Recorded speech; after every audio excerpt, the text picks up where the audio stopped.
Olá, pessoal. Na aula passada nós falávamos de Maquiavel e de como ele formulou uma ciência política, ou seja, uma tentativa de entender a política de forma racional.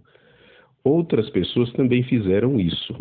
Na Idade Moderna surgem filósofos que questionam a legitimidade do poder político, ou seja, eles questionavam como que funciona a política, como que alguém pode ter poder político, como que um rei chega a governar milhares de pessoas.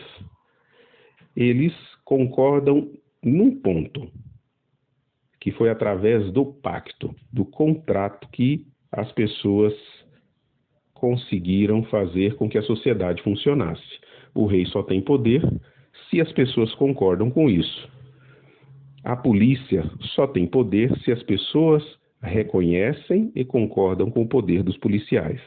Então, todo aquele que tem poder político só o tem com base no contrato, no pacto, que essas pessoas chamavam de contrato social. Por isso nós chamamos esses filósofos de contratualistas. Os principais contratualistas foram Thomas Hobbes, Jean-Jacques Rousseau e John Locke. Thomas Hobbes era um filósofo inglês que pensava que os seres humanos são naturalmente livres, mas também são naturalmente agressivos, egoístas, vaidosos e impiedosos. Porém, todos eles têm medo da morte violenta. Por isso eles entram em acordo e se tratam com civilidade, somente através do medo. Ou seja, os seres humanos são bons quando movidos pelo medo, pela ameaça. Para Hobbes, o estado de natureza, ou seja, antes da invenção da sociedade governada por um Estado, os seres humanos viviam em guerra de todos contra todos. Ele dizia que o homem é o lobo do próprio homem. Na natureza, nós observamos animais que são presas e outros que são predadores.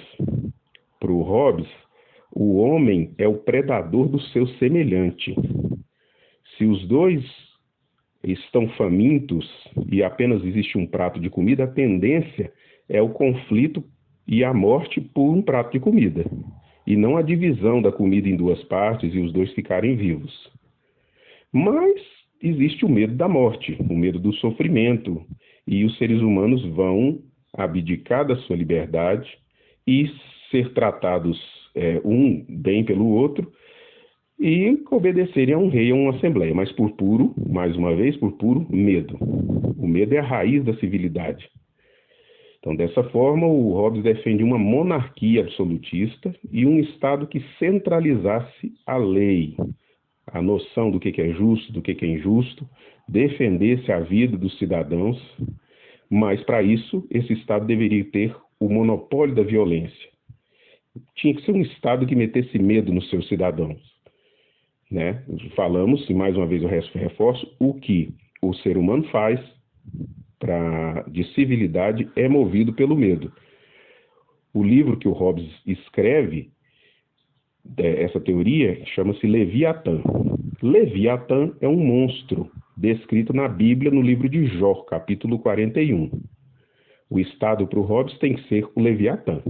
Um monstro terrível que, por ser tão grande e agressivo, os peixes grandes do mar deixam de perseguir os peixes pequenos, já que todo mundo tem medo dele.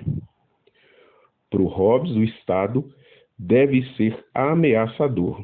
Nós observamos na capa do livro do Hobbes uma figura que simboliza o rei, o soberano, segurando uma espada e um báculo, ou seja, o poder civil e o poder religioso. O corpo desse soberano é formado pela cabeça dos cidadãos. O Estado, que é essa instituição que governa, ele é o povo também, porque o povo abdica de sua liberdade para ser governado.